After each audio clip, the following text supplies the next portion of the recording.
ഇതാണ് ഹോസ്റ്റലിലെ എൻ്റെ റൂമിൽ ഞാൻ കിടക്കുന്നിടത്തു നിന്നുള്ള വ്യൂ. അതുകൊണ്ട് രാവിലെ ഒരു 6-6:30 ആകുമ്പം സൂര്യൻ തഴുകി ചവിട്ടി എണീപ്പിക്കുകയാണ് ചെയ്യാറ്. പിന്നെ ആരോട്? നമ്മളോടോ? ഇനിയിപ്പോൾ എത്ര ചൂടാണെങ്കിലും ഫുൾ സ്പീഡ് ഫാൻ വിട്ട് തല വഴി പുതപ്പിട്ട് ഒരു 8-9 മണി വരെ ഞാൻ പിടിച്ചു. അത് കഴിഞ്ഞ സൂര്യനെ പുച്ഛിച്ച് തിരിഞ്ഞു കിടന്നുകൊണ്ടാണോ എന്നറിയില്ല, ആ കാഠിന്യം എത്ര കൂടും. പിന്നെ മത്സരിക്കാനാവില്ല, പതുക്കെ എണീക്കും. പക്ഷെ ഇതിനൊക്കെ പുല്ല് വില വെച്ചുകൊണ്ട് ദിയാപ്പി അവിടെ സുഖസുന്ദരമായി കിടന്നുറങ്ങും. അല്ലേ സൂര്യൻ, താൻ എനിക്ക് പുല്ല് വിലയല്ലേടോ തരുന്നത്. പക്ഷെ ഇന്ന് പതിവിന് വിപരീതമായിട്ട് ദിയാപ്പിയാണ് ഏറ്റവും ആദ്യം എണീറ്റത്. പിന്നെ ഒരു വിശേഷമുണ്ട്, ഓൾ ആദ്യം എണീറ്റ പിന്നെ അവിടെ വേറെ ഒരാൾക്ക് കിടന്നുറങ്ങാൻ പറ്റൂല. പക്ഷെ ഇന്ന് രാവിലെ എണീറ്റപ്പം ആൾ അത്ര ഹാപ്പി മൂഡിലല്ലായിരുന്നു. നമ്മൾ കൂട്ടിക്കൊണ്ടുപോകാൻ വീട്ടിൽ നിന്ന് ആൾക്കാർ ഓരോരുത്തരായി എത്തി തുടങ്ങി.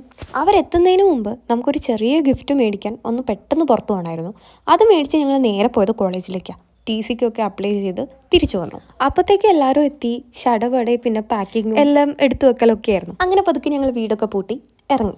നമ്മളെ പറഞ്ഞയക്കാൻ ക്ലാസ്സും കട്ട് ചെയ്ത് വന്ന ടീംസും ഉണ്ടായിരുന്നു. ആ ഒരു ഡെഡിക്കേഷനും സ്നേഹവും ആരും കാണാണ്ട് പോകരുത്. ഇറങ്ങിയപ്പം അത്ര വലിയ ഹെവി ഹേർട്ടഡ് ഒന്നും ആയിരുന്നില്ല.